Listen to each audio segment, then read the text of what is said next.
Thank you for joining me here tonight. My name is Musho, also known as Rodney Allen Greenblat, and I am a senior student from the village Zendo. And I'm zooming to you tonight from downtown Catskill, New York, where I live. And thank you very much for attending. I really appreciate it. So, fall is here, and the Catskill Mountains, that are only about a 20-minute drive from here, are all orange. The roads are surrounded by yellow and gold, and it is so beautiful this fall. It seems more lovely than last year somehow. I'm not sure about that, but it's just really gorgeous outside in the Catskills. I'm usually very energized by fall and the coming of the change in the weather, but this year I've been feeling a bit lost. I've been moping around the house, and when I do make it to my studio, I'm an artist. I'm a visual artist, if you don't know, and a musician. When I do get there, I have just been milling around and sorting through old boxes, trying to find things to throw away. I haven't been successful at that, but I have not been making any artwork. In the evenings, I have been making some weird, nearly unlistenable electronic music that I like to do. But I don't know why I'm doing it, and I just continue anyway. And I really feel like I'm somehow falling short. I think there are many reasons for my general malaise, but like everyone else, I'm worn out by the COVID crisis and the coming US elections.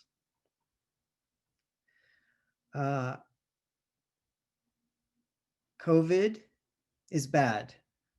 It's very bad. I have to remind myself about this sometimes because we're all kind of getting used to it, but it's horrible and it's not ending. The new problem seems to be called COVID fatigue, and it's worldwide problem of people getting tired of the restrictions, tired of masks, and tired of social distancing. The whole world is getting tired and restless. And they want to go to pubs, basically. And this just slows down the whole process of ending the crisis. So I want to say to you and all the world out there, don't give up. Please wear your masks and maintain distance.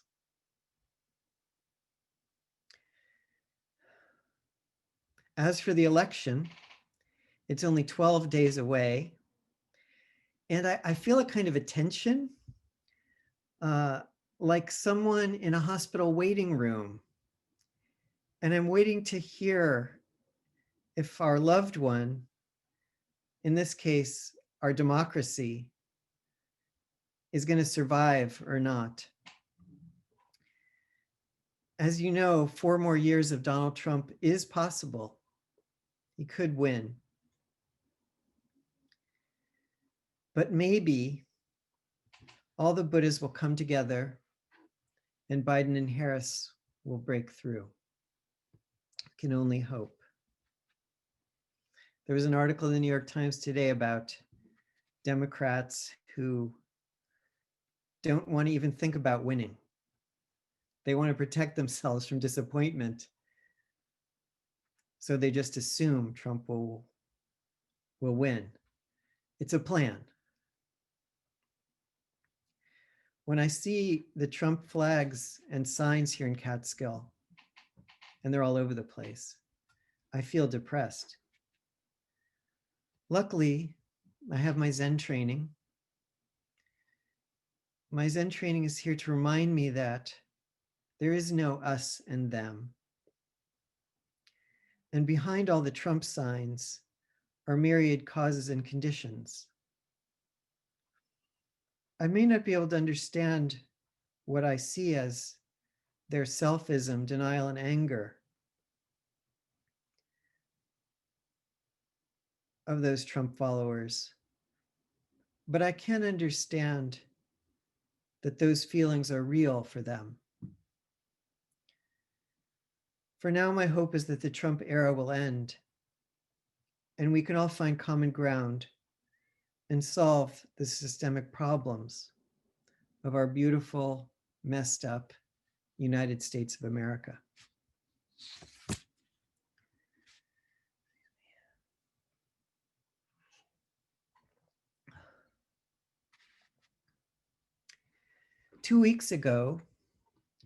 About 2 weeks ago, we had a virtual workshop with distinguished Professor Dr. Stephen Hine, who is a translator, a lecturer, and a writer of many books, a whole shelf of books on Chinese Chan, Japanese Zen, Dogen, and many different aspects of our Zen history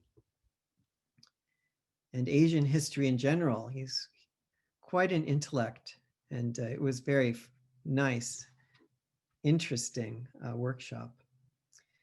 The premise of the workshop was to write or not to write.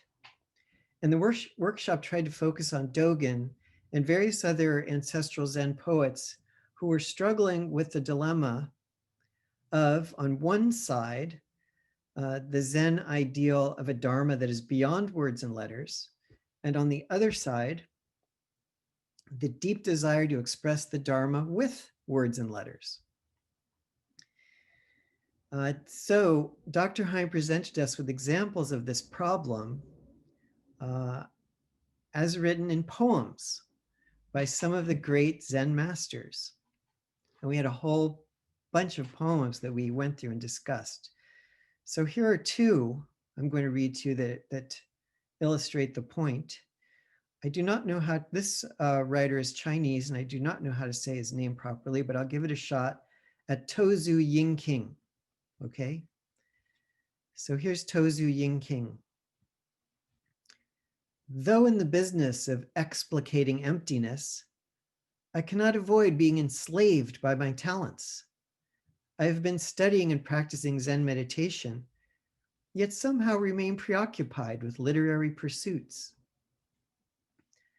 So he's a teacher. He's some kind of a Zen teacher teaching emptiness, but he feels his abilities. Maybe he feels it's his ego coming into play and wanting to write and pursue his writing. It's interesting. And here's one from Dogen. Living for so long in this world without attachments, since giving up paper and pen. I see flowers and hear birds without feeling much. While dwelling on this mountain, I am embarrassed by my meager efforts. It's kind of interesting. He thinks it might be important to give up paper and pen, but thank goodness he didn't. He wrote profusely, tons and tons of documents and essays and poetry that's so beautiful. We have to appreciate Dogen's meager efforts. It's a sad state, actually, that these fellows are in. And as a visual artist and amateur poet myself, I understand this dilemma intimately. All true artists are in the business of explicating emptiness, which could also be described as revealing the ultimate truth, or embodying the great matter of life and death, or actualizing the fundamental point, or my favorite, showing your original face before your parents were born. That is actually the job of poets writers, artists, and composers. I was thinking if I ever have to submit a new resume, it's going to say, worked for 50 years at showing original face before parents were born. It's pretty much what I've been attempting to do. But it's very, very difficult. It's very difficult. On my paper here, I wrote nearly impossible, but I think it may be impossible. And everyone who tries falls short when trying to explicate emptiness. But I don't despair, because many artists and writers have come extremely close.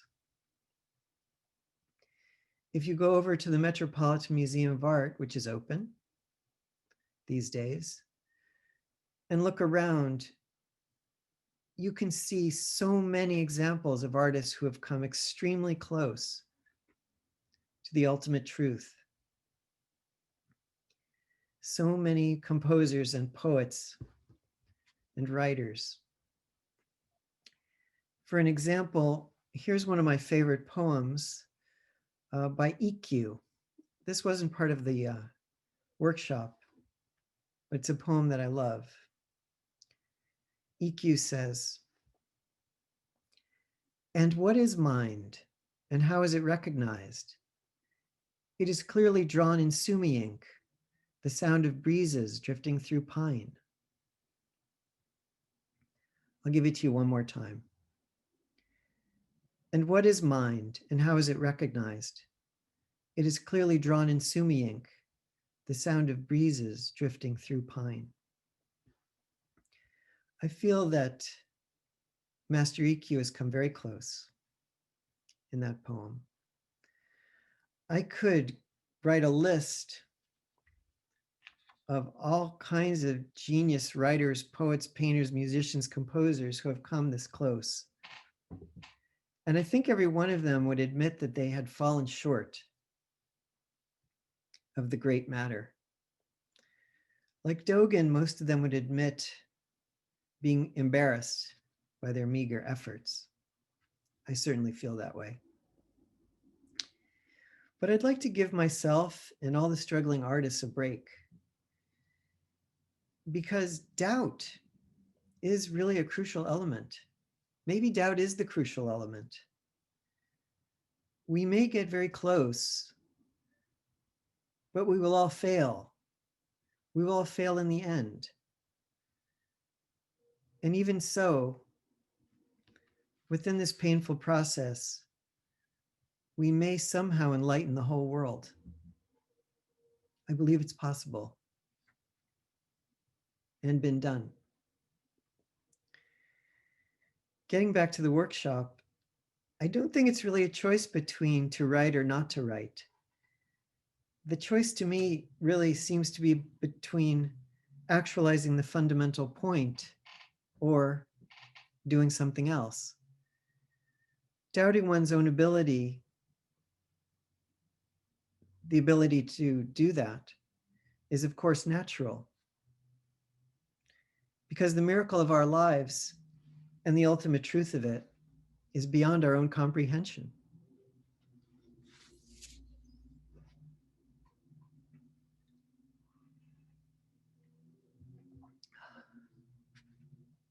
There was one other part of Dr. Hines' lecture that really struck me, and it was a kind of a side story of a famous 13th century Zen master named Jyakuen.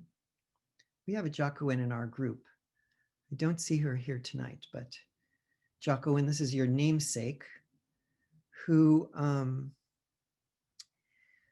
came from China, I think with Dogen, or very close to when Dogen returned from China. And I am not a scholar of this, of course, but it turns out that Jyakuen ended up being the second abbot of Eiheiji Temple after Dogen died. And Dr. Hein mentioned a legend that Jyakuen had sat on a stone for 17 years and was attended to by a dog and a cow who protected him and took care of his needs. this really grabbed my attention. So I looked in Wikipedia and I found out that Jyakuen had indeed left Eiheiji, but Eiheiji was kind of messed up, like in the middle of some kind of scandal. So Jyakuen took off and he ended up in the remote mountains of Fukui Prefecture. That's kind of in northwestern Japan. And he eventually built a monastery there or I was thinking maybe they built a monastery around him called Hokkyo-ji, which is still there. And Wikipedia also mentioned that, quote, he gained the friendship of a cow and a dog who would follow him into town during alms rounds. It's kind of nice. As some of you know, I've spent a lot of time in Japan myself.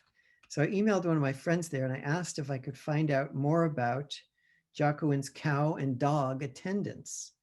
And my friend sent me some pictures, which I'm going to show you.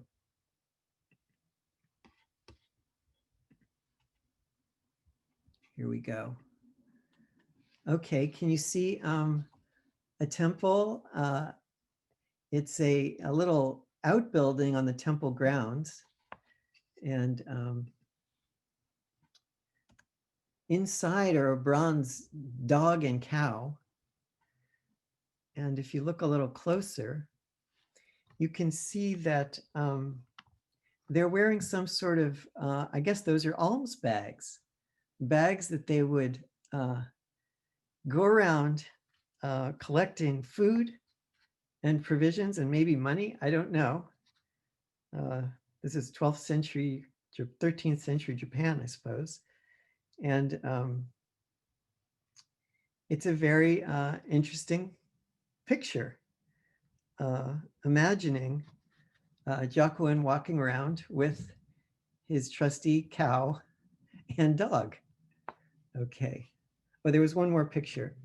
This is a monument to Jokuen on the temple grounds. A grand monument there. All right. I'm coming back here. So aside from the alms rounds, in my imagination, I could see cow providing Jyakuen with milk, butter, and different kinds of cheese, while dogs scared away foxes and wild boars as Jyakuen sat peacefully in deep meditation. It's a lovely picture. And I was thinking it's basically a unification with nature. So here's a story that I've made up for you tonight. One day, when dog was barking at a squirrel, Jyakuen turned to cow and asked, "Does dog have Buddha nature or not?" Cow replied, "Moo." Then Jyakuen was greatly enlightened, and thus our practice has continued in that way to this very day. That's my story. So the next time you're sitting in Zazen, and I hope that's every day, just imagine that you are protected and provided for by dog and cow. Then you will be able to sit with the diligence of Jyakuen. Your doubts will turn into treasures. Your poems will explicate emptiness, and democracy will live on. To end my talk tonight, I'm going to read you a poem that I wrote a few weeks ago, and it's called A Long Fall. A long fall. Invisible demons emerge from wild animal markets and fly up your nose. Medical experts say you may cough a few times or lose the ability to breathe and die within a few days. Stay away from people. The lawns are cluttered with plastic signs shouting the names of hopeful candidates. Some of them may be Buddhas, while others are only human. The leaves outside my window have turned gold. A rainy day is perfect for writing poetry. Car tires hiss through the puddles. I haven't completed my life yet. Thank you so much for listening.